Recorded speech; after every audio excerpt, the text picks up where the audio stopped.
നിങ്ങളുടെ ഇഷ്ട പരമ്പരകൾ എക്സ്ക്ലൂസീവായി സൺ നെക്സ്റ്റ് ആപ്പിലൂടെ തികച്ചും ഫ്രീ ആയി ഇപ്പോഴേ ആപ്പ് ഡൗൺലോഡ് ചെയ്യൂ. കൂടുതൽ മനസ്സിലാക്കാനും അടുത്തറിയാനും സ്നേഹിക്കാനും ഒക്കെ ഈ ഉറക്കൊഴിഞ്ഞിരിക്കുന്ന നേരത്തുള്ള വിളികളൊക്കെ ഗുണം ചെയ്യും. വെറുതെ എങ്ങനെ ആലോചിച്ചിരിക്കാതെ ആ ഫോൺ എടുത്ത് സുന്ദരി ഒന്ന് വിളിക്കുമോനെ. അവൾക്കും അതൊരു സന്തോഷായിരിക്കും.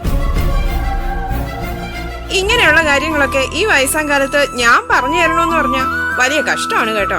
അറിഞ്ഞു ചെയ്യണ്ടേ? ചെന്ന് സുന്ദരിയെ വിളിക്ക. ഒന്ന് പോവമ്മേ. അയ്യേ,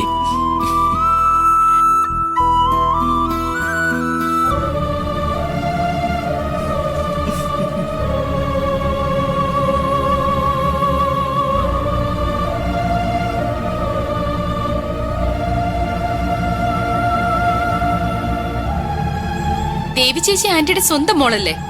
എന്നിട്ട് മരുമോനായ ശരത്തേട്ടനോട് ഇങ്ങനെയൊക്കെ പറയാൻ ആന്റിക്ക് ഒട്ടും വിഷമം തോന്നിയില്ലേ? കുറ്റബോധം തോന്നിയില്ലേ? പോട്ടെ, ഒരല്പം നാണമെങ്കിലും തോന്നിയില്ലേ? എന്താ ആന്റിക്ക് മറുപടി ഒന്നും പറയാനില്ലേ? എനിക്കൊട്ടും സങ്കടമില്ല, കുറ്റബോധം തീരെയില്ല. ഈ കാര്യത്തിൽ നാണം തോന്നുന്നേ ഇല്ല.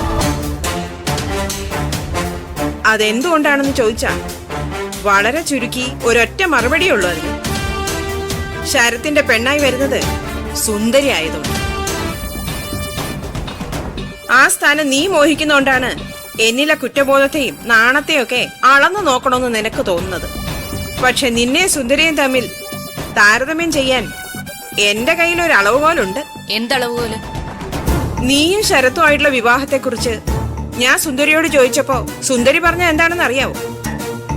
അവർ നേരത്തെ പരിചയമുള്ളവരല്ലേ, ആ വിവാഹം നല്ലതായിരിക്കുമെന്നാണ്.